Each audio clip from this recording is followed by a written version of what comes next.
Non seulement ça, mais au bout de quelques mois, t'as des Français qui se marient avec des Thaïs. Non, sérieux? Non mais c'est là où ça devenait fou. Il y a eu 3, 4 mariages, 5 mariages, je te jure. J'ai mis 15 000 $ d'investissement là-dedans, dans cet album. Ouais, là c'était un peu joué au poker, hein, ton histoire de... Exactement, quoi. C'est au-delà de vous pensez l'argent, machin. Non. C'est vraiment des challenges, quoi. C'est vraiment des choses nouvelles. Dis-leur que t'es blindé, hein, comme ça... je suis blindé. Ouais. Ça, c'est le niveau de pauvreté. Ouais. Donc, il a préféré perdre un œil que de perdre 5 jours de sa vie à ramasser de l'argent. Il m'a dit, je m'en fous, j'en ai un autre. C'est pas pour les investisseurs. Je veux pas vendre aux investisseurs. Ce serait pour des retraités qui vivent dans la solitude, qui veulent venir vivre en Thaïlande et qui veulent être propriétaires pour la première fois. Jusqu'à 44 ans, quand je sortais, les filles me regardaient comme si j'étais une proie, me draguaient. Ok. Les filles thaïs, bien sûr. En France, ça arriverait beaucoup moins souvent. À 44 ans, 0. Tu vois, c'est une fille comme toi qui me protège. Tu vois, j'ai profité de ce moment romantique pour me dire, voilà, toi, t'es parfaite en vérité. Mais je suis sûr que dans les commentaires, il y en a qui vont dire, mais... Sa première interview est devenue l'interview la plus vue sur la chaîne. Depuis, vous avez été nombreux à me demander en commentaire à ce que je fasse une partie 2. Eh bien, nous y voilà. Aujourd'hui, nous allons discuter avec Guillaume. Et crois-moi, depuis la première vidéo, il y a eu pas mal de rebondissements. Rupture, réseaux sociaux, projets, célibat, etc. Aujourd'hui, on va donc revenir sur tout ce qui s'est passé depuis notre première rencontre. Bienvenue dans cette deuxième interview. Je sens qu'on va rigoler. Ouais, Guillaume, comment ça va? Bah nickel, hein, écoute, avec toi. Écoute, ça va très bien. Alors, tu dois être au courant que cette vidéo est attendue suite à la première interview qu'on a fait ensemble il y a quelques mois En vérité, il y a 1 an. Il y a 1 an déjà? Ouais, j'ai regardé tout à l'heure, ça fait 1 an qu'on a fait cette vidéo. Incroyable. 1 an déjà? Ouais, ça passe à une vitesse incroyable. Bon, bah comme quoi, c'est le bon moment pour faire la vidéo 2, l'interview 2. Et cette vidéo, tu voulais la faire il y a 5-6 mois, mais je te disais, c'est pas forcément le bon moment là dans la vie. Dans ma vie, il se passe plein de trucs. Ouais, il se passe toujours plein de trucs dans ta vie. Donc là, c'est le bon moment. Là, c'est mieux, c'est beaucoup mieux là. Ouais, alors il s'est passé pas mal de choses depuis du coup 1 an. Pas mal de rebondissements dans ta vie. J'ai dit en intro comme quoi il y a eu une rupture, la rupture avec Mile. Ouais. Donc on va parler de ça. On va parler de plusieurs choses. Mais juste avant, pour ceux qui n'ont pas vu d'ailleurs, allez voir la première interview pour voir le parcours de Guillaume à Bangkok. Parce que c'était ça en gros la première interview. Ouais. C'était vraiment ton parcours en Thaïlande. Ouais. Et là on va parler un peu de ce qui s'est passé depuis 1 an. Et on va commencer avec le thème du podcast. Donc là au final on est tous les deux inclus dedans. C'est un thème qui est très très chaud là. Ouais, donc alors on a lancé un podcast avec Guillaume il y a de ça 10 mois. 10 mois. À l'heure où vous regardez cette vidéo, ça fera 11 mois. Et du coup, quoi dire par rapport à ce podcast? Très compliqué. Comme tu disais, le business de YouTube, c'est pas le business des shorts, de TikTok, Instagram et tout, que je connais mieux. J'arrive pas à comprendre l'algorithme, j'arrive pas à comprendre ce que veulent les gens aussi. On comprend quand même un peu. Non, alors là où je te suis pas, c'est que quand on fait une vidéo sur une fille qui fait du OnlyFans et qu'on parle pendant 1h30 de S avec un X à la fin, on a assez compris. Ça fait énormément de vues. Mais dans les commentaires, tout le monde nous dit ouais, vous faites du racolage, du putaclic et tout ça, alors qu'on en a fait une vidéo comme ça sur peut-être sur 40. Mais quand on fait une vidéo pendant 1h30, on partage un très bon moment avec Léonore, qui est en fauteuil roulant et qui parcourt toute l'Asie en fauteuil roulant et qui est un exemple. Ouais, c'est un parcours incroyable. Ouais. Voilà, qui est vraiment inspirant. Et bien là, personne ne regarde. Alors il faut certainement trouver un juste milieu. Il faudrait trouver quelqu'un qui parcourt l'Asie en fauteuil roulant, mais qui aime bien aussi faire du SE. Qui aime bien faire l'amour. Qui aime bien faire l'amour. Voilà, ce serait le bon compromis, quoi. Ah ouais, tiens, elle fait l'amour en fauteuil roulant. Tu crois que ça marche? On aurait dû lui demander Éléonore, alors on l'a fait revenir. Putain. Ouais, donc du coup, voilà, donc 10 mois à faire le podcast. D'ailleurs, si vous n'êtes pas au courant, parce qu'on a vu ça au final, on a fait des vidéos chacun sur nos plateformes respectives et on a eu des messages de gars qui nous ont répondu ah putain les gars, j'étais même pas au courant que vous aviez un podcast, quoi. Donc ça s'appelle On se taille, T-H-A-I, disponible sur YouTube. Allez y jeter un œil, c'est un podcast du style légende, mais pas au niveau de légende, hein. Voilà, on n'a pas cette prétention. On raconte des parcours de vie de personnes qui vivent en Thaïlande et c'est super intéressant. Donc c'est le premier podcast. On n'est pas objectif, mais c'est le premier podcast francophone 100% sur la Thaïlande. Voilà. Donc, tous nos invités ont une histoire avec la Thaïlande, ils ont vécu ici pendant longtemps, ils ont quelque chose à dire sur la Thaïlande. Et souvent, c'est des histoires qui sont vraiment passionnantes et informatives. Et variées. Mais variées aussi. Surtout, on a des profils complètement différents. Du coup, quoi dire de plus sur ce podcast? Comment tu vois le truc? Est-ce qu'on va continuer sur le même modèle, c'est-à-dire faire des podcasts? Est-ce qu'on va switcher sur autre chose? Est-ce qu'on va faire un mix? On a regardé les commentaires quand on a posté la vidéo en disant que ce podcast, ça commençait vraiment à être compliqué.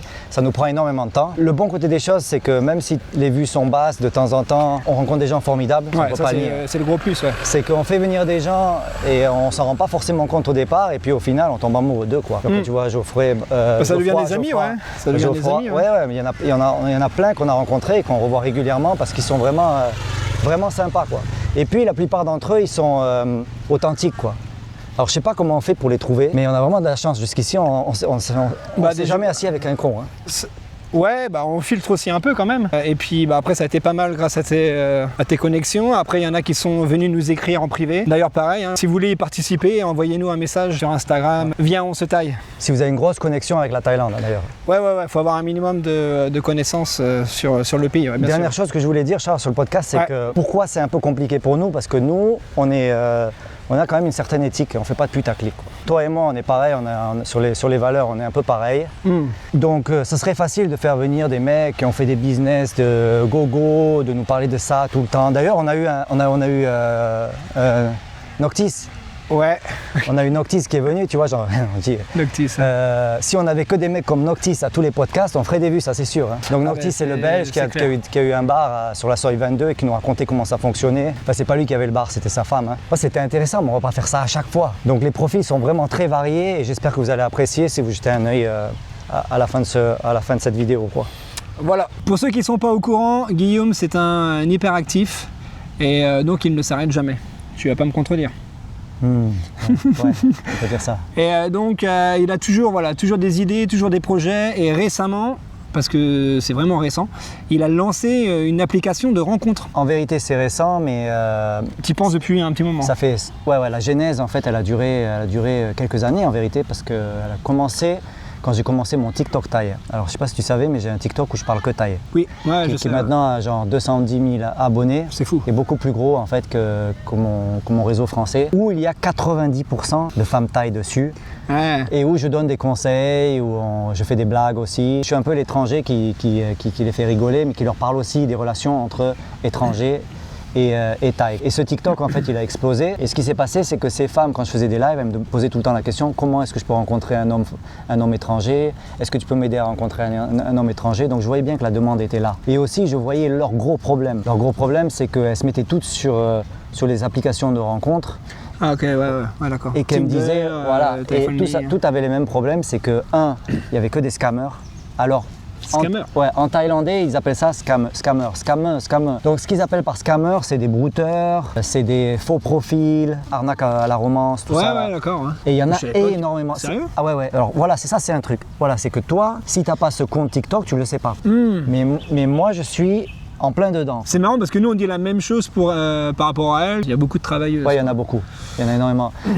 Mais on travailleuse qui demande, travailleuse qui demande à se faire entretenir en gros quoi. Ouais. Donc voilà, envoie-moi un billet et voilà. Mais en fait, je me suis rendu compte que j'avais une position qui était quand même particulière, c'est que j'écoutais toutes ces filles tout le temps et qu'elles me disaient toutes la même chose. C'est les applications, c'est l'horreur, on rencontre que des scammers, que des arnaqueurs. Et moi, je ne le savais pas. Ceux qui reviennent le plus des arnaques, c'est écoute, j'arrive dans un mois, mais je t'envoie un cadeau. Je t'envoie. Ah putain, le coup de la poste. Le coup de la poste, la chaîne en or, je t'envoie une chaîne en or, tout ça. Donc eux, ils se parlent depuis 2 semaines déjà. Donc elle croit vraiment qu'elle parle à la bonne personne et tout ça. Et donc un jour, cette femme-là, elle reçoit un coup de fil de la douane thaï. Donc ils ont un complice en Thaïlande qui les appelle et qui leur dit, qui dit à la femme, voilà, on est embêté là, on a un paquet, il y a de l'or à l'intérieur, il faut payer 5 000 € de droits de douane. Oh la vache. Pour qu'on vous envoie le paquet chez vous. Et la plupart du temps, elles y croient. Et comme la valeur du cadeau, c'est 1, 2, 3 millions de bahts, elles se disent, waouh, donc elles empruntent ou alors elles font... Faut être un peu dupe quand même. Ça fait 2 semaines qu'ils se connaissent. Ouais, mais c'est des gens qui sont naïfs. Si tu vois... on va en parler de mon application, mais si tu vois les gens qui sont sur cette application et les gens qui me parlent sur mon TikTok Thai, c'est des Poin Ban Ban, Ban Nor. Ban Ban, ça veut dire très simple. Okay, Ban Nor, ça veut dire de la campagne. C'est des campagnards. Des campagnards, ouais. C'est des femmes très simples et très naïves. Mais c'est ce qui fait aussi qu'elles sont très attachantes. Leur charme. Exactement. Parce que ces femmes-là, elles ne sont pas sur Tinder, sur Thai Friendly. Donc alors, tu t'es levé un matin et tu t'es dit, pourquoi je ne ferais pas une application? Mais pas du tout. Ce qui s'est passé, Charles, c'est que d'un côté, j'avais toutes ces filles. Sauf qu'il y a 2 ans et demi, quand je me suis mis avec Mile, on commence à se mettre sur les réseaux français pour parler de la Thaïlande. Yes. Mais là, petit à petit, je me rends compte que ceux qui me suivent sur les réseaux français, que ce soit sur l'Instagram, le TikTok et tout ça, pareil, j'arrive à 200 000 personnes aussi. 80% c'est des hommes. Et il y en a beaucoup d'entre eux qui aimeraient rencontrer une femme thaï. J'avais vraiment une position privilégiée. Okay. C'est-à-dire que j'étais vraiment au milieu et des deux côtés, on me demandait de les connecter en fait. Okay. Donc ce qui s'est passé, c'est qu'un jour, il y a à peu près 8 mois, 1 an, même moins d'1 an, peut-être 8 mois de ça, je rentre de Pattaya avec Mal, je me souviens, je m'assois dans mon salon et je fais une vidéo. Sur le TikTok Thai.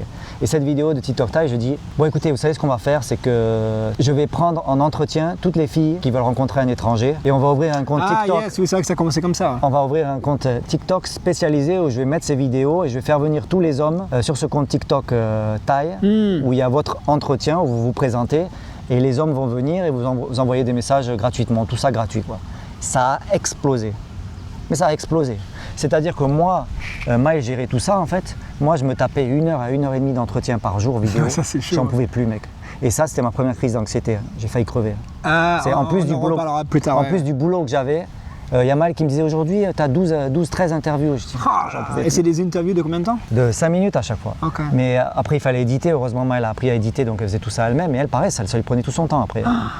Mais le résultat, c'est que certaines de ces filles avaient centaines de milliers de vues. Le compte est passé de 0 à 40 000 abonnés en l'espace de quelques mois.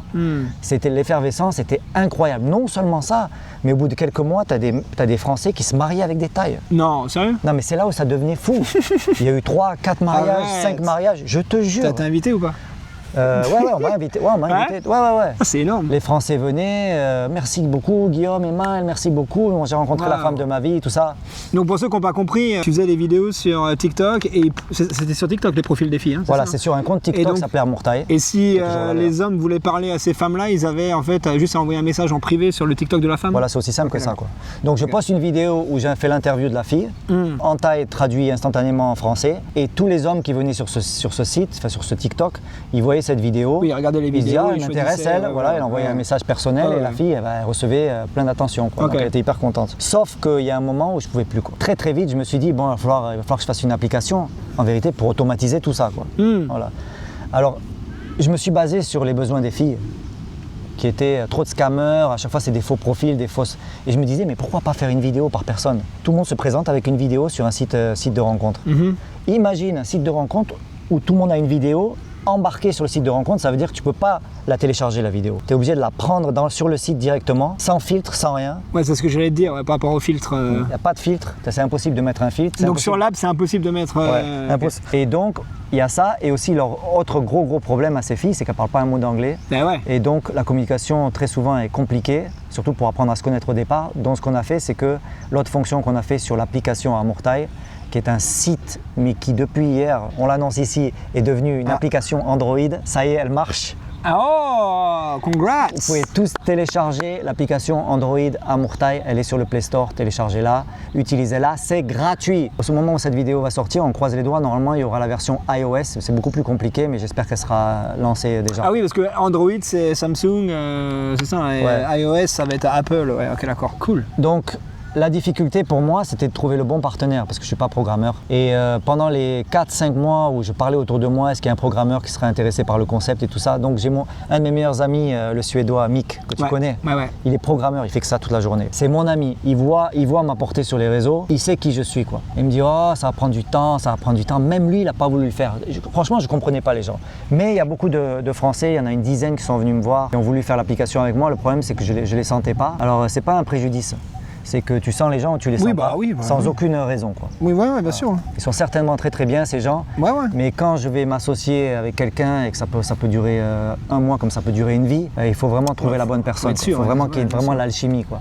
Et j'ai trouvé cette personne qui s'appelle Roman. On avait la même vision pour l'application, on fait tout gratuit, on verra après, voir si ça marche. Voilà, alors là pour l'instant tu dis donc c'est disponible sur Android, vous pouvez même la télécharger si vous avez des hémorroïdes. Je suis obligé. Oh putain, je suis obligé de la faire ça. Et du coup, donc c'est gratuit, mais la question, voilà, c'est ça en fait. C'est quoi comment tu vas faire pour t'es pas l'abbé Pierre, tu fais pas ça gratuitement, donc au bout d'un moment, ça va être payant quand même. Ou... La première étape, c'est de voir si les gens étaient intéressés, qui migraient sur l'application, déjà du TikTok à l'application. Donc en l'espace de 3 semaines, on est à 3500 abonnés déjà, ce qui est énorme. Et combien de femmes? C'est énorme pour un démarrage. C'est quoi le ratio Et là, c'est là que ça devient intéressant, c'est qu'il y a 2 filles pour un homme. Waouh. Ok. Ouais, parce que sur mes réseaux, elles attendaient que ça. Ouais, bien sûr. Et les hommes, ils sont un peu plus timides. Maintenant, là où c'est vraiment intéressant, c'est que pour l'instant, c'est que de l'organique en fait. On n'a pas fait de méta-ad, on n'a pas fait de pub en vérité. Je fais que des lives pour expliquer aux filles, ça y est, allez-y, testez-le, c'est gratuit, vous inquiétez pas. Et aux hommes aussi, un peu moins pour les hommes, mais là, je vais commencer à m'y mettre avec l'application qui est Android qui est sortie. Okay. Mais ce qui est vraiment intéressant, c'est que les gens adorent. Tous les retours sont positifs, quoi. Ah, ça change des applications, c'est vraiment différent. Donc la différence avec une autre app comme TiFriendly par exemple, c'est que les gens, leur profil c'est une vidéo d'eux en fait, c'est ça quoi. C'est qu'une vidéo, ils se présentent. Qui est traduit en français et qui est traduit en thaï. Voilà, exactement. Donc par exemple toi, tu te présentes, voilà, je m'appelle Charles, et c'est tout traduit en thaï pour les filles thaï. Et il y a d'autres photos à côté, il y a juste la vidéo? Non, que vidéo. Et ensuite on va en privé, on chatte avec les... Soit tu likes la vidéo, ce qu'il y a de bien avec le système de like, c'est que c'est entre les réseaux sociaux, tu vois, c'est entre le TikTok, parce que vu qu'il y a des vidéos, c'est format TikTok, tu peux les faire glisser, tu passes à la prochaine fille, et s'il y en a une que t'aimes, tu la likes, et donc elle est préservée dans ton profil. Ça veut dire que tu peux retourner vers elle. Et ce qu'il y a de marrant avec le système de like, c'est qu'on voit celles qui sont le plus likées. Et on peut faire un top de la semaine et tout ça, quoi, tu vois. Ah d'accord, ok. Donc ça c'est bien. Et on peut aussi commenter la vidéo. Par exemple, si la fille vous intéresse pas forcément, vous avez envie de l'encourager, tout ça, vous commentez la vidéo, ou alors vous lui envoyez un message direct. Donc on peut communiquer avec les filles même si c'est pas elles qui font le premier pas, parce qu'il y a des applications comme ça. Tu as droit à un message direct. Un message. Si elle répond, voilà. Ça débloque. Ok. Et si elle répond pas. Si elle répond pas, en fait, t'as pas accès. Tu peux pas envoyer d'autres messages. Donc tu me demandais comment on va gagner de l'argent avec ça. Oui, j'allais revenir dessus. Alors pour dire la vérité. Tu m'as un peu enfumé là. Non. Pour dire la vérité, c'est pas le but. Alors je sais que de nos jours, on se dit mais arrête, c'est pas possible et tout. Tu veux gagner de l'argent. En vérité, non, c'est pas le but. Le but, c'est d'aider les gens au départ. Je sais bien que 50%, 30% d'entre vous vont me dire ah, c'est pas possible, ils nous enfument et tout ça là. C'est que vous me connaissez mal, honnêtement. Bref, je suis pas seul dedans et Roman... De toute façon, tout travail mérite salaire. Hein, de toute façon. Mais en plus, les serveurs, tout ça, les vidéos, ça va commencer à chiffrer, ça va commencer à coûter cher. Et puis Roman a la même vision que moi, mais évidemment, il y a un certain moment, il faudra faire rentrer de l'argent. Donc ce qu'on va faire, c'est que l'application sera toujours gratuite. Pour utiliser et d'accès, mais on va offrir quelque chose des fonctions premium. Voilà, Par exemple, si un homme veut mettre des photos ou une autre vidéo, montrer sa vie, tout ça, il pourra passer en premium et montrer plus de choses de sa vie, par exemple. Ok. Et pour les femmes, on va voir. Enfin, on réfléchira à tout ça quand on aura 20 000, 30 000. Donc du coup, on peut mettre en description déjà le lien. Sans problème. Android et le site internet. S'il n'y a pas encore l'app App Store, le site internet. On espère qu'elle sera là. Alors bien sûr, il va y avoir des tomates pourries là-dedans. Hein. C'est à vous de faire attention un petit peu. Il y a une sécurité par rapport à ça. On peut vous faire un retour. Vous les bloquez. Il y en a un qui m'en a fait un. Okay. Il y a un gars qui est venu, il m'a dit ouais, elle m'a demandé de l'argent et tout ça, là, paf, on l'a bloqué direct. Il a envoyé les captures, on a dit paf, nickel. C'est aussi simple que ça. Vous pouvez vous-même bloquer, vous pouvez signaler, voilà quoi. Donc ça, pour ça, il n'y a pas de problème. Écoute, pour l'instant, c'est un succès, mais quoi qu'il arrive, on n'a pas beaucoup de pression quoi. Parce que quand tu fais un truc gratuit comme ça, Ah bah oui, là vous n'avez pas grand chose à redire. Hein. De toute façon, ça t'intéresse ou ça t'intéresse pas quoi. Ouais, en tout cas, ça vaut le coup d'essayer, je conseille d'essayer. Là, il y a 2 phalanges, là, ils ont pris le son de la petite chaise. Ah ouais, merde, oh putain. Martine, viens vite. C'est possible, c'est possible. Bah, de toute façon, on a fini, non? T'as d'autres trucs à rajouter ou pas? Juste, je voulais dire que si vous cherchez une fille thaï et que c'est pas pour s'amuser, parce que si c'est pour s'amuser, vraiment, je vous conseille pas cette application Amour Thaï. Je vous la conseille vraiment pas, vous perdez votre temps. Allez sur Tinder, ça marche très bien pour ça. TiFriendly, le lien en description. Voilà, aussi, ça marche très bien pour ça. Ça ne veut pas dire que sur Tinder et TiFriendly, il n'y a pas des filles sérieuses, attention. Ah bah non, mais j'ai rencontré ma femme sur TiFriendly, voilà, les amis, ouais, on se calme. Donc il y en a aussi, c'est peut-être un peu plus compliqué, c'est pas les mêmes démarches. Mais si vous n'aimez pas les filles qui sont filtrées, surfiltrées, vous regardez des photos, vous parlez pendant 2 semaines à une fille qui, vous savez pas quoi elle ressemble vraiment. Carglasserait pas, venez sur Amoutai, c'est frais, c'est rafraîchissant de voir une meuf brute de décoffrage devant vous qui parle à une vidéo sans filtre. Ça, c'est vraiment sympa. Essayez, voilà, ça coûte rien. Et dans les conversations, les textes sont traduits directement. T'écris en français, ça part là-bas en thaï. Ouais, alors là, c'est un confort incroyable aussi. Donc ça, voilà. Là, les filles adorent. Si vous parlez pas anglais, si vous parlez pas thaï, c'est pas un problème. Vous écrivez dans votre langue et ça sera traduit automatiquement. Bien sûr, il y a une chance sur 2 pour que la traduction soit mauvaise et que vous lui dites t'es gros, c'est moche. Sauf que Charles, c'était le cas avec Google qui traduit Google Play, pas ça. Google Translate, qui traduit des fois mot à mot en fait. Ouais. Alors que l'AI et ChatGPT, moi maintenant j'apprends le thaï avec le chat, j'utilise ChatGPT, j'utilise pas Google Translate. L'AI regarde tout le concept de la conversation, tout le contexte de la conversation et regarde la phrase. Ça veut dire que même si vous faites des blagues et tout, l'AI va bien traduire la blague. La blague est traduite. Ouais. Donc non, c'est super bien foutu, essayez-le. Cool. Merci. On est dans la pampa, les amis. Ok, donc tu fais énormément de choses, t'es une pile sur pattes, je le sais bien parce que je te vois assez souvent. Mais du coup, comment que ça se passe au niveau santé? T'as des petits problèmes ou pas là? Ouais, je te l'ai dit, j'ai fait 2-3 crises d'anxiété, choses qui me sont jamais arrivées dans ma vie. Alors que je suis, comme dirait mon frère, t'es à la retraite et tu t'as jamais autant travaillé ta vie, t'es un fou. Ouais. C'est marrant. Tiens, le problème, Charles, en fait, je pense qu'on va se rejoindre là-dessus. C'est qu'en Thaïlande, il y a trop d'opportunités tout le temps. Tu rencontres trop de monde tout le temps et il y a des opportunités absolument partout. C'est marrant, mais moi personnellement, je rencontre plus de Français en Thaïlande que j'ai rencontré de Français en France, quoi. Vu qu'on est une petite communauté, on se remarque et on se voit, toi. En France, on s'ignore. Ouais. Donc c'est intéressant. Ouais. Et je vois du business partout, des opportunités de business. Et toi, par contre, tu vois du business partout. Des opportunités de business, d'investissement. En plus, avec les podcasts qu'on fait, les gens intéressants qu'on reçoit, à chaque fois, ça me donne une idée, quoi. On a eu Benjamin là, qui a ouvert un resto, qui rénove des condos. Avant ça, on a eu... tous ces gens, ils te stimulent constamment, quoi. Donc tu es constamment stimulé, ce qui fait que ton cerveau est tout le temps en train de marcher, il est tout le temps en train de fonctionner, tu as du mal à dormir. Et tu commences, et là où ça devient un problème, c'est que tu commences à entreprendre 1 projet, 2 projets, 3 projets, et tu t'en sors plus. Mais tu as toujours été comme ça ou c'est un truc qui est arrivé après que tu aies arrêté les aiguiseurs? En fait, j'ai toujours eu ce tempérament, mais j'avais pas autant d'opportunités, quoi. En fait, avec les réseaux sociaux, ça a apporté beaucoup de... T'as unlock peut-être une personnalité de toi que tu connaissais pas avant, les gens t'aiment bien, tu vois, ceux qui te suivent en tout cas, ils t'aiment bien. Ils cernent une certaine personnalité et ils ont envie de bosser avec toi. Donc ils te proposent des projets, ils ont envie de... C'est comme si c'est mieux qu'un CV, quoi, tu vois. C'est beaucoup mieux qu'un CV parce que c'est live, on voit sur tes vidéos, on voit comment tu penses, comment tu réagis, ce que tu as fait, ce que tu veux faire. Bon, après, il y a quand même pas mal de projets que tu crées toi-même. Tout le monde ne te propose pas des trucs. Je pense que tu vas aussi les chercher toi-même. Parce que moi, toi, on est un peu dans le même bateau. Je rencontre les mêmes gens que toi sur les podcasts, mais pour autant, je suis pas là à chercher des projets à droite à gauche. Après, on me demande aussi peut-être moins de faire des projets parce que j'ai moins à apporter sur la table. Non, je sais pas. Franchement, Charles. Mais moi, je dors bien la nuit. Attends, ça va 2 minutes. Ouais, il va me taper, les gars. Non, Charles, on est différents. Ok. Mais on est différents, mais les circonstances sont différentes aussi. C'est-à-dire que toi, tu as une famille à charge. Moi, je suis seul et je m'en fous. Ça veut dire que je peux tout perdre, je m'en fous, je suis seul. Toi, tu as une famille à charge. Ça veut dire que toi, tu te lèves le matin, il faut de l'argent pour payer le loyer. C'est pas la même dynamique, c'est pas le même stress, quoi. Donc toi, tu es obligé d'assurer le coup, quoi. Moi, je peux prendre des risques. Et ça change tout. Quand vous venez en Thaïlande avec votre famille et que vous commencez un business, il faut pas se manquer, quoi. Tu vois, on parlait de Khan qui est arrivé ici avec sa petite famille, avec Audrey et leurs 2 enfants. Ils se sont vautrés. Tu vois, ils ont perdu 70 000 €. Là, dur, stress, dur, voilà. Toi, tu peux pas te permettre ça. Donc les gens, ils... je pourrais si j'avais les fonds, tu vois. Après, tu peux avoir une famille et triche aussi. Mais c'est le serpent qui se mord la queue. Après, si tu avais les fonds, tu prendrais plus de risques. Parce que toi, ce qui fait... Si tu étais seul, tu aurais les fonds plus facilement. Parce que tu prendrais des risques.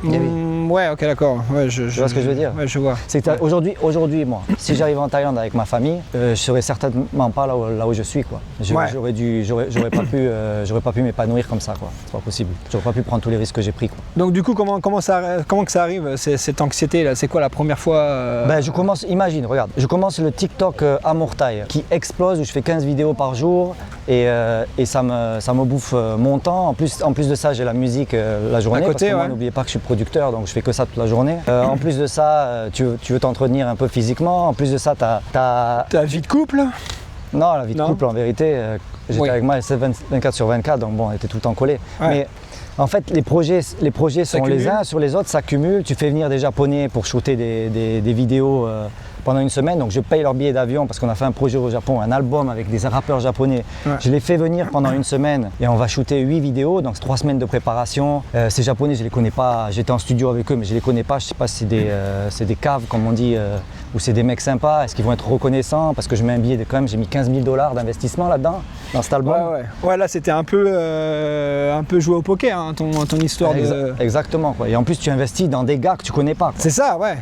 Donc, mais ça s'est fait comment alors? Parce que c'était au feeling, c'est ça? Tu t'es retrouvé au Japon? Je pars au Japon avec Maël en vacances. Ouais. Et avant de partir, mon voisin qui est japonais, au 42e étage, là, il me dit j'ai un copain, il est artiste au Japon, il faut absolument que je te le présente. Je vais au Japon et puis le 4e jour, je le rencontre, le gars. Et il se trouve que le gars, il est chanteur dans un énorme groupe japonais qui est très connu là-bas. Et le mec, d'une simplicité, il me dit donne-moi des démos. Et moi, j'avais des démos dans mon portable, donc je lui balance les démos. Le lendemain, il m'appelle, il me dit j'ai 2 amis rappeurs connus, ils veulent poser sur tes démos, on se retrouve dans le studio après-demain. Et c'était la veille du départ. Donc on fait une session studio avec ces 2 rappeurs et ils tuent le beat, quoi. Ouais. Ah, ils tuent le beat. Oh, regarde, putain. Hein. Il y a un baron, les amis. Il est costaud, costaud. Ouais. Je sais pas si vous le voyez, mais... Oh la vache. Il y en a plein ici. Hein. Bon, il y en a moins que Lumpini Park hein, quand même. Lumpini, c'est... Putain, c'est magnifique, ça. C'est horrible. Et ça t'arrache la main, le truc. Et donc les gars, ils posent sur le beat et ils font une tuerie, quoi. Le son, je vois que c'est vraiment des pros qui sont très très bons. Donc je rentre à la maison avec Maël et puis je les appelle, je leur dis est-ce que vous voulez faire un album, quoi. Ah ouais, comme ça, quoi. Ouais. Okay. Et ils sont chauds. Donc je retourne au Japon 1 mois plus tard, cette fois-ci sans Maël, et pendant une semaine on est au studio ensemble, on finit un album. On fait un album ensemble, on fait que du studio, tu perds pas de temps, Ouais. Mais ils sont très très forts. Alors il y en a un, c'est un old school, l'autre il est new school, tu vois, avec l'autotune, l'autre il est plus boom bap, tu vois, genre à l'ancienne. Mais l'alchimie est bonne, tout est bon. Et là, quand on négocie les droits et tout ça, la négociation, elle est un peu compliquée. Et finalement, il y en a un qui veut l'argent du featuring, ça veut dire l'argent. Lui, il y en a un qui veut être payé cash et pas avoir de droits, et l'autre qui dit moi j'ai confiance en le projet, je veux que les droits et je veux pas d'argent d'avance. Mais ce qu'on te demande, les deux, il me dit, mais ce qu'on te demande, J, c'est que tu nous invites en Thaïlande pour shooter les vidéos. Ah yes, les clips et tout. Ouais. Parce qu'ils me disent que tous les raps japonais, c'est tout le temps à Tokyo, Shibuya. Ils en ont marre, tout le monde a plein de cul de Shibuya. Donc je leur dis ok les gars. C'est marrant d'ailleurs, c'est quand même énorme le Tokyo. Ouais, mais c'est tout le temps les mêmes visuels, les mêmes buildings, les mêmes ponts, les mêmes trucs. Donc ils en ont marre, quoi. Donc je leur dis ok les gars. Arrive mars ou avril, moi j'ai 3 semaines de préparation pour shooter les vidéos, je les appelle, je dis écoutez les gars, on a 2 options. Vous venez pendant 8 jours, une semaine pardon. Soit on fait 3 vidéos, vous prenez un peu des vacances, on fait ça en dilettante, soit on fait 8 vidéos. Les 8 vidéos, vous n'aurez pas le temps de souffler. Et ils me disent, nous on est des guerriers, 8 vidéos. Ils ont regretté. Et ils ont regretté. Donc 3 semaines de préparation. Même toi au final, non? Non, t'as souffert toi aussi. Je vois les rushs. Là je viens de finir le montage de la première vidéo qui s'appelle Haneda. Ouais. Tu l'as pas vu toi encore? Extrait. Tu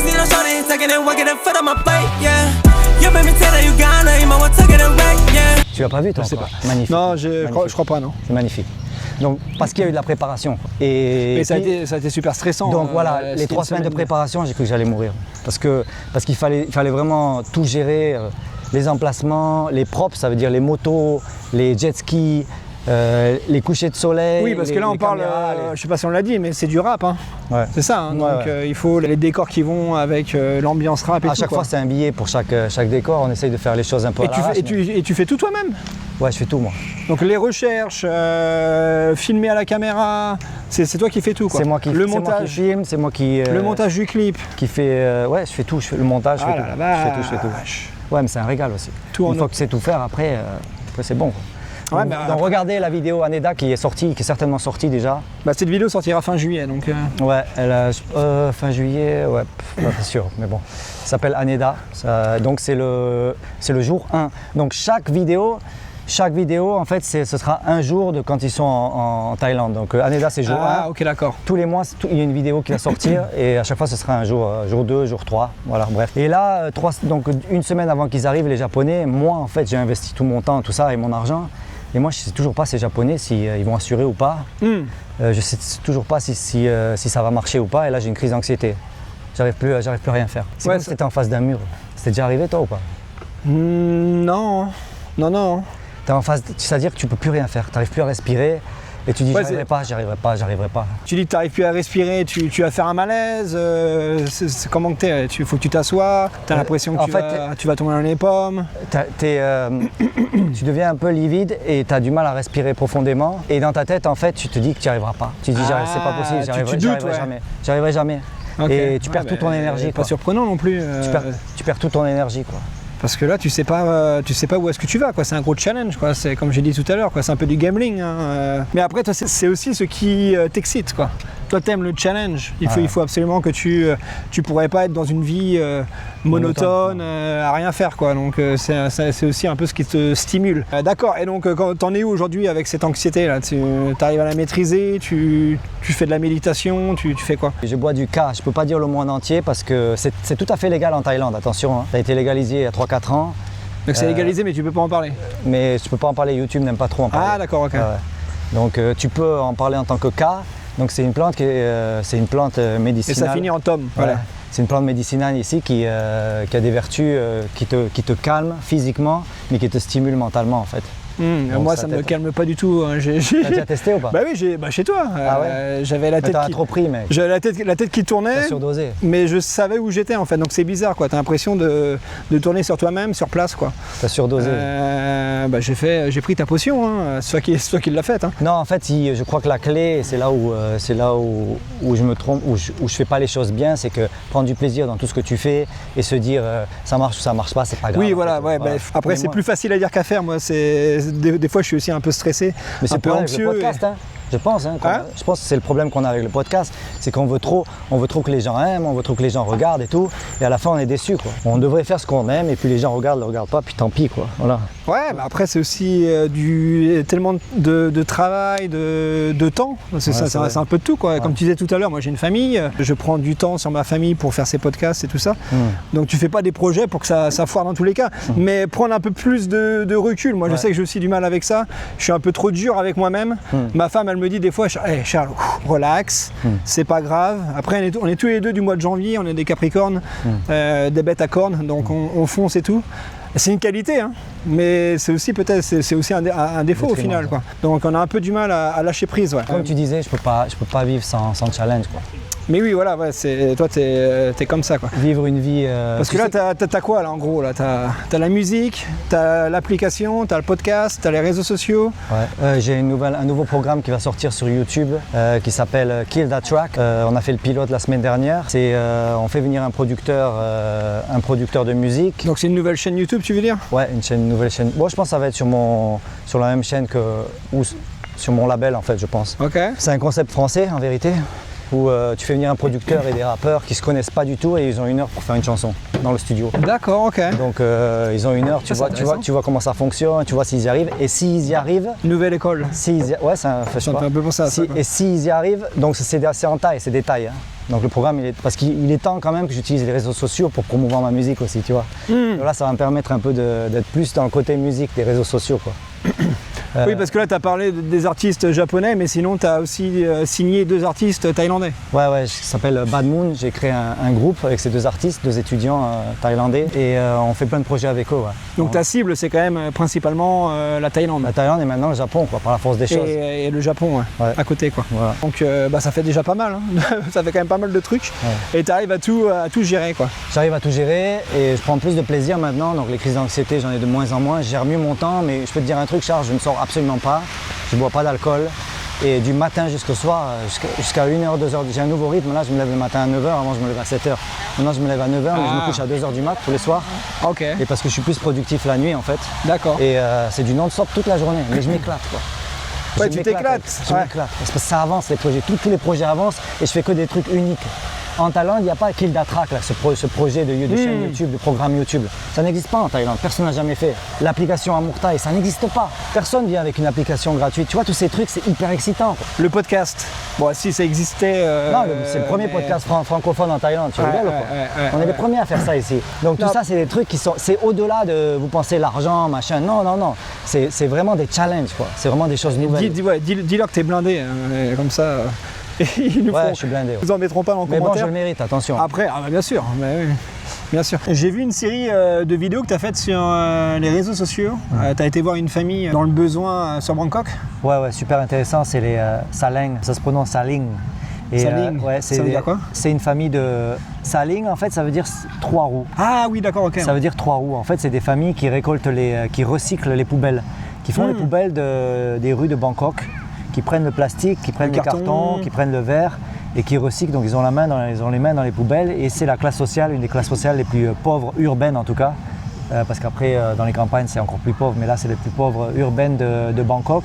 Et c'est très très triste, quoi. Et je les ai rencontrés en allant visiter des HLM qui sont à 1 heure de Bangkok. C'est à Langsit et ça m'a fasciné ces HLM Thaï. Impressionnant. Et puis je les ai rencontrés là-bas, j'ai rencontré le papa, j'ai fait une vidéo avec lui, il a été hyper sympa.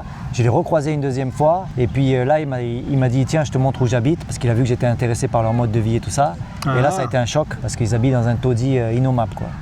Donc j'ai fait une vidéo là-dessus qui est devenue virale. Suite à cette vidéo, tout le monde a voulu faire une cagnotte pour les aider, sauf que j'ai expliqué à tout le monde que... C'est à double tranchant. Déjà, premièrement, c'est pas double tranchant. Déjà, mon point de vue là-dessus, c'est que vous avez certainement des gens qui souffrent autour de vous, donc occupez-vous des gens qui sont autour de vous. Oui, avant d'envoyer de l'argent à 10 000 km de chez vous. Vous avez quelqu'un de votre famille qui est en détresse, passez-lui un coup de fil. Qu'on s'occupe tous de gens qui sont autour de nous, déjà, c'est la base. Moi, je vais m'occuper d'eux. Mais comme tu dis, c'est à double tranchant parce que c'est pas avec l'argent que tu peux vraiment forcément les aider. Si tu leur apportes une grosse somme d'argent, c'est des gens qui vivent avec 5 € par jour. Donc, ils gagnent 200 bahts par jour en moyenne. Avec ils sont combien? Ils sont 3. Dont une fille qui a 18 ans, qui est autiste, ne peut pas faire grand-chose, qui peut commandier, quoi. Donc on a bien réfléchi, on y est retourné 2-3 fois pour savoir comment vraiment les aider. On est arrivé à la conclusion que pour la meilleure façon de les aider, c'était pour eux de louer un terrain et de leur construire une maison sur un terrain. Ok. Alors si tu veux, autour de Bangkok, eux ils ont besoin d'un terrain, pourquoi? Parce que toutes les poubelles et toutes les merdes qu'ils ramassent, là c'est dans leur appartement. Ils vivent dans 27 mètres carrés, ils vivent dans la merde. Donc tout autour d'eux, ils vivent dans les poubelles. Ce qui fait que c'est insalubre, ce qui fait qu'il y a des rats qui se cachent là-dedans, et ce qui fait que quand ils dorment, les rats les mordent. Donc ils ne peuvent pas dormir la nuit. Donc là, leur premier souci, c'est les rats. Voilà. Okay, donc quand je sors de leur appartement dans les autres HLM et que je demande autour, mais vous avez des rats vous aussi? Les gens qui sont autour me disent, oui, des rats, il y en a. Il y en a comme partout. Sauf que nous, ils ne rentrent pas chez nous parce que c'est propre chez nous. D'accord, ok. Eux, ils vivent dans les poubelles. Donc dans leur appartement. Mais attends, mais quand tu fais mordre par un rat, il ne faut pas aller à l'hôpital, Bah eux ils ont pas. Alors je t'explique un truc. Sur l'hôpital, je t'explique un truc. Quand on a mangé ensemble, il a perdu l'usage de l'œil et il a perdu la moitié de ses dents. Je lui ai demandé comment tu as perdu ton œil. Il me dit bah la vue baissée. J'ai dit mais pourquoi t'es pas allé à l'hôpital? Parce que si j'allais à l'hôpital, j'allais y rester 4-5 jours, une semaine.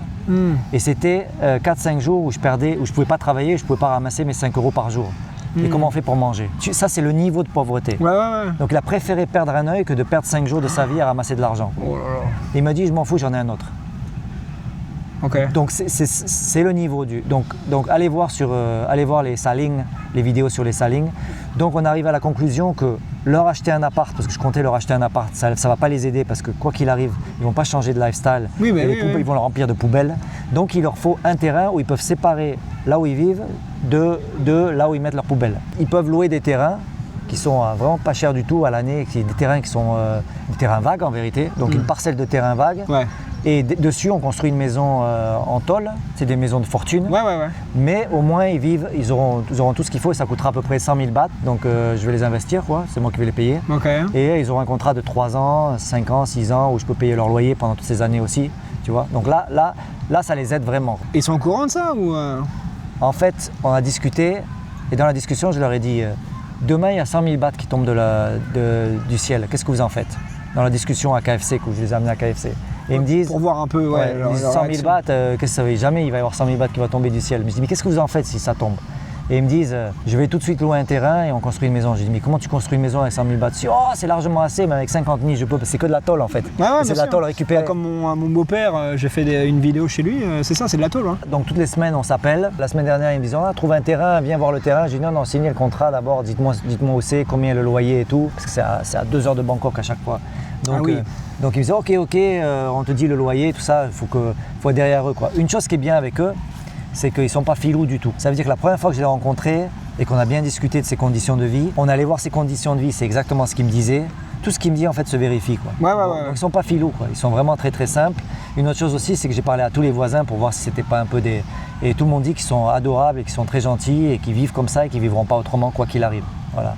Donc la famille de Saling, c'est assez passionnant, quoi. Donc ils sont au courant là que je suis alors. Non. Donc là ils s'en doutent un peu si tu veux. Oui, parce que là, tu dis qu'ils cherchent. Voilà, ils s'en doutent un peu, mais je ne leur ai pas dit ouvertement, quoi. Je leur ai dit que j'allais les aider, mais je leur ai pas dit ouvertement. Là, ils voulaient trouver un terrain avant la fin juin, là, parce qu'ils ne peuvent plus dormir à cause des rats. Là. Ouais, ils disent un truc marrant aussi, une anecdote marrante. Donc le père m'a montré les marques de rats qui leur ont croqué un peu la jambe, et j'ai dit et la petite là. Qui dort encore plus dans les poubelles, elle dort dans la cuisine, je sais pas si t'imagines, de 18 ans. Et le père il rigole et il dit la petite c'est elle qui mord les rats. Oh putain, chétan, le là, tout le monde rigole. Et là tout le monde rigole à table, tout le monde est éclaté de rire, la petite elle est éclatée de rire et tout. Non mais ils vivent dans un autre monde, hein, je te jure. La fille avec ses dents en acier. Mais la mère elle travaille ou pas? La mère elle travaille avec le père, quoi. Donc ils font 200 bahts à deux? Ouais, à 3. Ah la vache. Et elle m'en dit, en fait, 200, la petite de 18 ans, on dirait qu'elle en a 12. Elle est un peu attardée, autiste. Et elle quémande beaucoup. Donc elle quémande de la bouffe, elle quémande de l'argent, elle fait que ça toute la journée en fait. Et les gens l'aiment bien. Les Thaïs en général, ils sont quand même assez solidaires. Est-ce que les voisins, ils donnent de la nourriture? Les voisins me l'ont dit, ils disent on est tout le temps en train de les aider, quoi. Et ils sont reconnaissants, ils sont gentils, donc ils se font aider par un peu tout le monde. Ouais. Mais oui, après c'est pas assez, quoi. Donc là, ils vont avoir une maison, donc tu dis avec un terrain. Le terrain sera en location et ils vont construire une maison de fortune dessus, quoi. Et donc tu dis que les déchets, ils vont... Ils iront dans la partie garage de la maison, quoi. Dans la partie garage de la maison, quoi. Voilà, que ce sera beaucoup plus simple pour eux. Le problème, en fait, de leur donner une grosse somme d'argent, ça pourrait les détruire. Tu leur fais une caisse de 100 000 bahts, je dis bon, on leur donne 100 000 bahts. Et il se peut que le père se barre, ils disent bon, bah, bye bye, j'en ai plein le cul de cette vie. Parce que c'est une somme énorme pour eux. 2500 € pour eux, c'est énorme. Quand tu gagnes 5 € par jour, imaginez. C'est comme si on vous donnait à vous 1 million. Donc la tentation de dire à femmes et enfants, allez tous vous faire foutre, je vais au Mexique, tu vois. Ouais, ou même sans ça, je veux dire, pas savoir l'utiliser à bon escient, dépenser l'argent dans des conneries. Il aime l'alcool aussi. Tu vois, on allait au KFC, il a pris une bouteille, ça ressemblait à de l'eau, mais c'était pas de l'eau, tu vois. Mais au KFC, il n'y a pas il l'a ramené à l'intérieur. Ouais, il l'a ramené à l'intérieur. Le coquinou. Ouais, non, donc il y a tous ces penchants, il faut faire très attention. Il faut les aider vraiment intelligemment, quoi. Que je comprenne bien, ils vont construire la maison avec l'argent que tu vas leur donner. Le terrain, tu dis, il est à eux pendant 3 ans, c'est ça? Je leur ai dit de prendre un contrat de 3 ans minimum. Donc il sera payé Je vais leur payer, ouais, si je crois que c'est 10 000 par mois, par an, c'est rien. Donc tu vas payer pendant 3 ans, c'est ça? Ouais, voilà. Et ensuite, c'est quoi? Ils vont continuer à vivre, mais ils n'auront plus de loyer à payer, ils auront une maison, ils seront un peu plus dans des situations salubres, quoi. Donc c'est comme ça qu'on aura amélioré leur vie. Et puis après, l'argent qu'ils vont rentrer, ils n'auront plus de charges, donc après ils seront bien, quoi. Ils me disent qu'ils n'ont pas besoin d'électricité et tout ça, ils n'en ont pas besoin. Mais tu crois qu'ils vont continuer à bosser pour 200 bahts? Ah, mais c'est sûr. Ouais. Ah, mais ils ne changeront pas leur style de vie, ils ne le changeront pas, c'est des salings.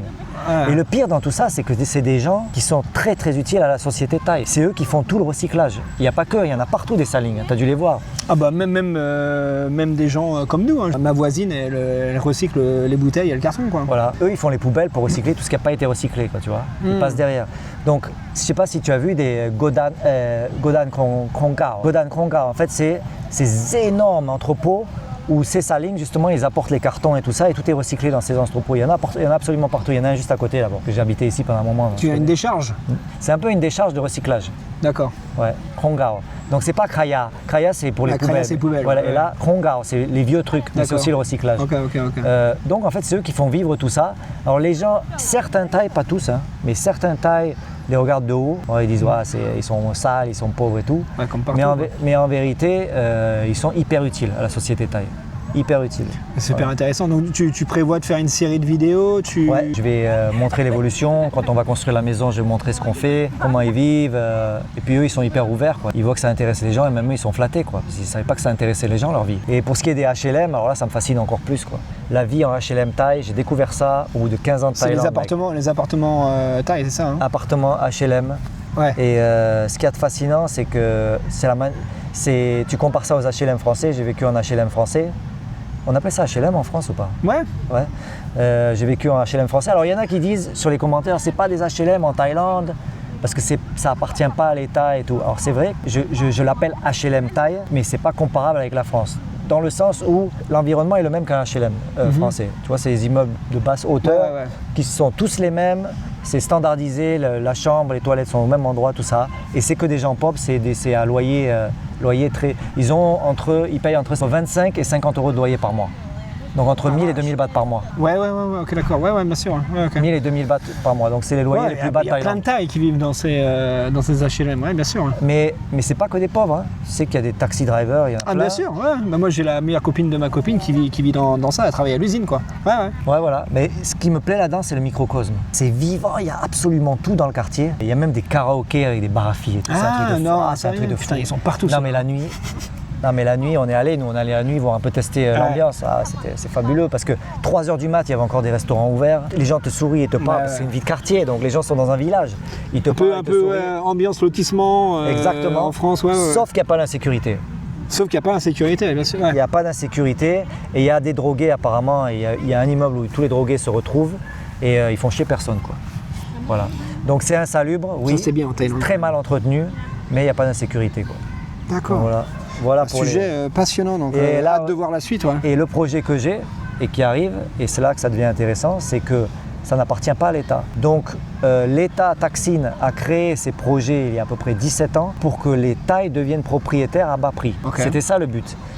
Donc, ce qui est marrant, c'est que ça a passé un décret que c'est considéré comme un condo. Donc, même nous, on peut en acheter. Donc, même toi, tu peux acheter un de ces appartements pour 10 000 euros. Donc, je suis en train de regarder si ça intéresserait des gens d'acheter des appartements. Donc, toi, c'est ce que j'ai dit tout à l'heure. C'est un de tes multi-business. Tu veux racheter, rénover et vendre, hein, c'est ça, hein? On a plus que tâté le terrain. Là, on est dans la phase finale. Mais je ne sais pas si ça va intéresser les gens ou pas. L'intérêt, c'est pour nos retraités qui sont dans la solitude en France. C'est pas pour les investisseurs. Je veux pas vendre aux investisseurs. Ce serait pour des retraités qui vivent dans la solitude, qui veulent venir vivre en Thaïlande et qui veulent être propriétaires pour la première fois. Donc ils auront leur pièce qui sera rénovée, propre dans les standards français, avec un peu de parquet et tout ça là. Mais ils vivent dans les HLM. À la Thaï. À la Thaï, ça veut dire 30 bahts. Ils mangent à 30 bahts, ils sortent et ils ont tout ce qu'il faut dans leur village. Excentré, hein. Voilà. Mais c'est pas un village, ils veulent rester dans la ville. Mais ce qu'il y a de bien avec cet endroit là-bas, c'est que tu es à 5 minutes de Don Muang, donc tu peux partir en week-end au Vietnam, en Malaisie, tout ça. Ouais. Et tu es à 5 minutes de Future Park, un des plus gros centres commerciaux. En fait, c'est hyper bien placé. Ok, d'accord. Ouais. Intéressant. Donc je ne sais pas si ça intéresserait d'acheter à nos retraités d'acheter un appart à 10 000 euros. Je ne sais pas si les gens, ça les intéresserait ou pas. Donc je vais faire l'annonce d'ici un mois. J'aurai fait l'annonce, je pense, quand la vidéo sera sortie, mais on verra si ça les intéresse ou pas, quoi. Bien sûr, il y en a beaucoup qui vont dire « Oh, c'est un taudis, c'est moche et tout ». Ah bah non, mais là, il faut savoir où est-ce qu'on met les pieds. C'est pour ça que j'ai bien précisé, c'est excentré, c'est vraiment à la taille. Vous attendez pas à croiser des phalanges et à parler anglais, quoi. Quoique, si, t'auras pas le choix que de parler anglais, mais... non, c'est vraiment une expérience locale, quoi. C'est comme pour l'application Amortail, en vérité, c'est pas pour tout le monde, quoi. Ça sert à rien de critiquer, si c'est pas pour vous, ça sert à rien de critiquer. Ah mais complètement, bien sûr. J'aimerais savoir s'il y a vraiment des gens que dites-nous en commentaire si ça vous intéresserait d'acheter un bien pour 10 000 euros dans un coin local, Thaï. Dans un quartier qui ressemble à un village, quoi, un quartier HLM comme dans les années 70 en France, quoi, un peu. Voilà. Quand les quartiers HLM sont... Mais moi sur ma chaîne, ma communauté, ce sont vraiment pour la majorité, c'est des gens qui aiment justement ce côté local, la vraie Thaïlande. Ceux qui me suivent, ils sont pas là regarder des vidéos de filles dans les bars, etc. Quoi. C'est la vraie Thaïlande. L'idée, j'en suis fier d'ailleurs. Et l'idée pour ce projet, l'idée pour ce projet, c'est que c'est que je vive dans le premier appartement, l'appartement témoin qui a été rénové pendant une semaine et que je fasse un blog pour montrer comment on vit, comment ça se passe, les rentrées, sorties, les bons côtés, les mauvais côtés. Comme ça, au moins, les gens voient ce qui se passe, quoi, si ça les intéresse ou pas. C'est que pour les gens qui sont vraiment dans le besoin. C'est les gens qui veulent se barrer de France, si possible retraités, qui ont une toute petite retraite et qui veulent accéder à la propriété. Tu veux pas que ça devienne un business. Quoi. Non, les gens qui vont me dire je vais en acheter 10, hors de question. Quoi. Ouais. Parce que c'est trop de boulot en plus, on gagne pas grand chose, c'est vraiment pour aider les gens. Quoi. Encore une fois, voilà. Ou alors vous le faites vous-même, voilà, parce que Guillaume c'est pas le patron de tous les appartements de Voilà, il y a de un autre truc aussi que je m'associe avec c'est un Thaï qui fait tout, moi je fais rien, je fais juste un peu, j'apporte l'idée et je fais un peu la communication, mais c'est pas moi qui achète et qui vend, quoi. Voilà. Regardez où on est, les amis. On est en train de faire du pédalo. Excellent. Je vous montre la vue. Voilà. On ne l'a pas dit, je crois, mais on est à Suan Luang Ramanan, un parc qui se trouve, le parc qui se trouve juste à côté de Sikkim Square. Moi, c'est mon parc préféré. Donc voilà, venez y faire un tour si ça vous intéresse. Le sujet tant attendu. Je pense que les gens qui ont cliqué sur cette vidéo, ils ont cliqué sur cette vidéo justement pour savoir ce qui s'est passé. On est bien d'accord que tu n'en as pas parlé, hein, sur les réseaux ou pas trop, non. Donc, pour ceux qui connaissent Guillaume, vous devez être au courant qu'il sortait avec Mile, avec qui il est sorti t'es sorti avec elle pendant 2 ans. 2 ans pile. 2 ans pile, voilà. Et aujourd'hui, c'est fini. La question qu'on se pose tous, qu'est-ce qui s'est passé au final avec Mile? On s'est séparés en mois de décembre, donc ça fait quasiment 6 mois. Et c'était une des séparations la plus douce. Et sérieusement, je sais. Ça s'est très bien passé. Et d'ailleurs, on se parle encore tous les jours. Énorme. On se parle encore tous les jours, en contact, parce qu'elle bosse pour l'application Amortail en fait. Elle fait le marketing, elle s'occupe du marketing sur l'application Amortail et on est en très bon terme. Juste pour mettre le contexte, Maï, je la connaissais depuis 4 ans quand on s'est mis ensemble, donc c'était une amie déjà. C'était une bonne copine. Et après on s'est mis ensemble pendant 2 ans, donc je savais où j'allais avec elle. Voilà. Qu'est-ce qui a fait du coup que tu as voulu te mettre en couple avec elle alors? On restait en contact, on était partis pendant 2 ans au village et quand elle est revenue, elle est passée de fille à femme. Elle avait complètement changé. Elle voulait plus faire la fête, elle voulait plus. Elle avait glow up. Exactement, elle avait grandi, elle avait gagné en maturité et quand on s'est revus, elle était revenue à Bangkok et on s'était revus, elle avait complètement changé et moi elle m'a toujours plu d'ailleurs. Elle m'avait toujours plu, mais il y avait ce côté un peu enfant que j'avais du mal. Quoi. Enfant et fêtarde. Elle était jeune aussi, quoi, elle avait 26 ans. Je peux pas aussi. C'était trop, j'arrivais pas. Et quand elle est revenue, elle était mature et donc tout de suite j'ai accroché, j'avais plus envie qu'elle parte et elle était contente, elle y croyait pas trop au début et puis en fait c'est très bien passé. Et c'est là qu'on s'est mis sur les réseaux. Et en plus, donc vous êtes mis en couple et directement comme cul et chemise quoi, si je puis dire. On a été collés l'un à l'autre. Un peu comme moi avec Kay. Hein. Écoute, ça s'est bien passé. À la fin de la première année, ça a commencé un petit peu à s'éroder, je commençais un petit peu à me poser des questions. La routine qui a fait que... En vérité, c'est pas la question qu'elle soit taille ou pas. Donc, bien sûr, il y a le problème de la communication, des natures mortes et tout ça qui sont très difficiles à gérer toujours et ça c'est pour tout le monde. Donc tous les Français qui sont avec des tailles, au niveau de la communication, c'est toujours un peu plus compliqué, c'est parce que c'est la communication du silence et tout ça. Et puis on n'a pas les mêmes fréquences aussi, hein, des fois. Voilà. Donc ça c'est pour tout le monde. Mais comme dans tous les couples en vérité, il y a un moment où quand même tu dois te poser la question, est-ce que tu te vois fonder une famille et est-ce que tu te vois dans 20 ans, 30 ans avec la même personne? Et à la fin de la première année, on commençait à avoir, pas des tensions, je dirais pas des tensions parce qu'avec moi c'est impossible d'avoir des tensions. C'est la fille la plus douce, gentille que je connais en fait. Mais je commençais à me poser des questions sur l'avenir, si vraiment j'avais envie de construire quelque chose avec elle, si elle serait vraiment heureuse avec moi aussi. Ouais. Et au bout d'1 an de me poser des questions et de voir comment la relation évoluait, j'en suis arrivé à la conclusion que je pouvais pas. Donc c'est moi qui lui ai dit que je ne pouvais pas continuer. Ouais. Elle, me connaissant parfaitement aussi, si tu veux, elle a compris. Alors c'est là où la séparation a été douce, comme je dis, c'est qu'elle m'a compris, elle me connaissait assez pour dire que je pense qu'elle dû se dire dans sa tête, Guillaume, je ne pense pas qu'il puisse rester avec moi. Ouais. Je pense. Hein. Bah oui. Et comme Mal, je pense qu'elle veut ce qu'il y a de mieux pour moi et moi je veux ce qu'il y a de mieux pour elle aussi. Le mieux c'était de... La séparation s'est faite... d'arrêter quoi. Ça a été dans la douleur quand même, hein. Pas dire qu'il y a eu coup. Quand on s'est séparés, ça a été compliqué. Mais avec beaucoup de respect quoi, et d'amour en fait. Si bien que quelques semaines après, on a laissé un petit peu d'espace et quelques semaines après, on se reparlait normalement. Après, je sais pas ce qu'elle fait de sa vie, elle a peut-être un mec, si tu me demandes, elle a un mec, j'en sais rien, j'en sais absolument rien, et puis en vérité, ça m'intéresse pas. Ouais. Ça serait normal qu'elle ait un mec ou qu'elle parle à des mecs, c'est complètement normal. Mais voilà, la séparation s'est faite naturellement et ça n'a rien à voir avec le fait qu'elle soit français et elle soit thaï. C'est une séparation comme il arrivera en France entre deux Français, quoi, tout simplement. Bah maintenant, du coup, tu es célibataire à 48 ans et je précise bien l'âge parce que il me semble que ça a quelque chose à voir avec ta vie maintenant. Tu m'as déjà fait des réflexions par rapport au fait que tu as 48 ans et que soi-disant maintenant c'est plus dur pour choper des petites, etc. Comment que ça se passe la vie de célibataire? Alors ma vie de célibataire, dans quel mood? Ma vie de célibataire au jour d'aujourd'hui, c'est pas ma vie de célibataire d'il y a 5 ans par exemple. Tout a complètement changé. Mes envies, mais aussi le regard des filles sur moi. Ouais. Donc tu veux pas qu'on parle de ça, ouais. Et ça c'est quelque chose qui est arrivé et qui était inévitable, c'est que sur les coups de 44 ans, il y a eu un shift, il y a eu un changement monumental de la manière dont les filles thaï me regardaient. C'est marrant, j'ai vu une vidéo récemment d'un scientifique, un expert en la matière, hein, qui disait qu'on change, il y a 2 moments dans notre vie, c'est à 44 et à 60 ans. Ben tu vois, je savais pas. Et justement, j'ai pensé à toi. Putain, c'est ce que m'a dit Guillaume. C'est arrivé exactement à 44 ans. Ça peut arriver à 43, à 42, à 45, ça dépend des personnes, mais il y a 2 chiffres, toi, je crois que c'est 44 et 60.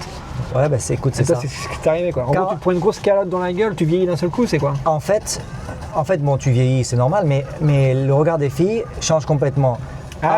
Jusqu'à 44 ans, quand je sortais, les filles me regardaient comme si j'étais une proie, me draguaient. Okay. Les filles thaï, bien sûr, en France, ça arriverait beaucoup moins souvent. Ouais. Mais les filles thaï me draguaient, disaient « Oh, lui, tiens, voilà, j'aimerais même le taper. » En gros, tu vois, j'aimerais même le taper, lui. À 44 ans, 0.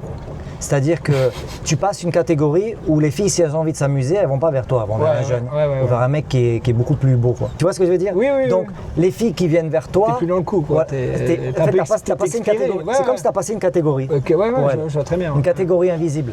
Et là, tu deviens le mec, lui, il faut qu'il paye. Non, mais d'une certaine manière, en fait. Bah oui, je dis ça en rigolant, mais... C'est pas qu'il faut qu'il paye, mais que lui, s'il me veut, il va falloir qu'il travaille et il va falloir qu'il veuille vraiment une relation sérieuse. Tu vois la grosse différence? Ah yes, ouais. Il n'y a plus de plan d'un soir, ça c'est fini, t'oublies ça. Mais la bonne chose qui vient avec ça, parce que la vie est vraiment, et la nature est vraiment bien faite, c'est que tu arrives à un âge à 48 ans où tu n'as pas envie de batifoler. Dans tous les cas, ouais. J'ai pas le temps. Je sais ce que ça implique de se taper une fille, 2 filles. Je sais ce que ça implique, les prises de tête, les messages constants, les filles, tu sais très bien qu'elles sont avec 20 mecs en même temps, les MST, toutes les conneries qui tournent. Ouais. Donc ça, t'en veux pas. À mon âge, t'en veux pas. À mon âge, tu as envie de bosser jusqu'à 2h du matin sur ton ordinateur et bosser sur tes challenges et t'accomplir, quoi. Ce dont tu as besoin à mon âge, c'est d'une meuf qui tienne la route, qui soit à tes côtés et qui soit intéressée à ce que tu fais, toi tu es intéressé à ce qu'elle fait. Ouais. Et puis voilà, c'est tout ce que tu as. Donc la nature est vraiment très très bien faite là-dessus. Voilà. Donc aujourd'hui, tu es dans quel. C'est quoi ton objectif là? Tu comptes rester célibataire? Tu es heureux en tant que célibataire? Tu souhaites rencontrer quelqu'un? Tu es pressé, tu n'es pas pressé? Je ne suis pas du tout pressé. Je pense pas avoir envie d'une copine tout de suite. Maintenant, il y a 1 ou 2 filles qui me parlent, comme on dit, micro de couille, tu vois, il y a 1 ou 2 filles qui me parlent de temps en temps. Mais ça prend son temps tranquillement et on ne précipite pas les choses, voilà. Il n'y a pas rien de... Franchement, il n'y a rien de très excitant à raconter là-dessus. Ok, d'accord. Il ne se passe pas grand-chose. C'est magnifique quand même. C'est magnifique. Regardez la vue qu'on a là. Ça ferme dans... 15 minutes. 15 minutes, ouais. Mais il y a quand même encore du monde, hein, je trouve. Hein, on est quoi là? On est un mercredi ou jeudi là? Ouais. Mercredi là, non? Oh, regarde ça, c'est nuage là-bas, c'est pas magnifique. Voilà, c'est magnifique. On est bien quand même en Thaïlande. Hein. Tu vois, c'est une fille comme toi qui me protège. Tu vois, je profite de ce moment romantique pour me dire, voilà, que toi t'es parfaite en vérité. Mais je suis sûr que dans les commentaires, il y en a qui vont dire, mais c'est quoi ces deux énergumènes sur un pédalo, dans leur pédalo, c'est clair, il n'y a pas plus date. Est-ce que tu es top ou bottom, Charles? Ouais, ça dépend des jours. Et il y a plein de varans en dessous du musée là. Hein. On serait pas heureux ensemble, Charles. On ferait plein de contenu. Ah bah là on serait productif pour le coup, là c'est clair. Putain, on aurait 6 chaînes YouTube. Ah putain. Mais du coup, tu as une application de rencontre, alors pourquoi tu n'essaies pas de trouver quelqu'un dessus? C'est marrant que tu dis ça parce que j'ai dû créer un profil pour voir si ça marche bien et pour dire à Romance quand il y a des bugs et tout ça. Et même Maëlle est sur l'application de rencontre parce qu'elle teste aussi. C'est ça qui est marrant. Et donc je reçois beaucoup de demandes de filles. Tu m'étonnes, ouais. Elles savent que tu es le créateur, non? Ouais, la plupart. Te suivent depuis TikTok, non? Ouais, j'ai beaucoup de demandes de filles, mais j'ose pas répondre. Comme on dit, c'est les cordonniers les plus mal chaussés. Les plus mal chaussés, ouais. Je peux pas. En vérité, je vais t'expliquer un truc. Tu vois toutes ces filles sur TikTok là, les 220 000 filles. Il y en a beaucoup qui aimeraient bien être avec moi parce que je parle thaï correctement, pas parfaitement mais correctement, parce que j'ai le profil qu'elles aiment bien. Quoi. Ouais. Attention, je suis pas extraordinaire du tout, mais j'ai un profil qui les intéresse en gros. Pour moi, je peux même pas m'amuser avec elles. Ça ne peut même pas me traverser l'esprit de me dire putain, j'ai 200 000 filles à disposition, et je peux pas en fait. Je peux pas parce que s'il se passe un truc, ça va me retomber dessus. Quoi. Tu vois ça comme un business où t'as un chef d'entreprise et... Non mais imagine avec une de ces filles, ça se passe mal. Ouais. Les captures d'écran, les machins, dit il est comme ci, il a fait ça. Ah, tu veux dire par rapport à tes réseaux sociaux en général? Ouais, c'est trop risqué. C'est trop risqué. C'est vrai que quand tu es sur les réseaux, après c'est... Pour peu que tu tombes sur une fille qui est pas très bien dans sa tête, c'est délicat. Pour peu que tu tombes sur une fille qui est pas très bien dans sa tête, elle peut te faire beaucoup de mal. Quoi. Tu vois. Donc j'ose pas trop. Ouais. Mais quand même, depuis que tu as lâché Maëlle, tu as quand même rencontré certaines filles, non? Vite fait quoi. Des anciennes, un ou deux anciens plans, tu vois, mais c'était naze.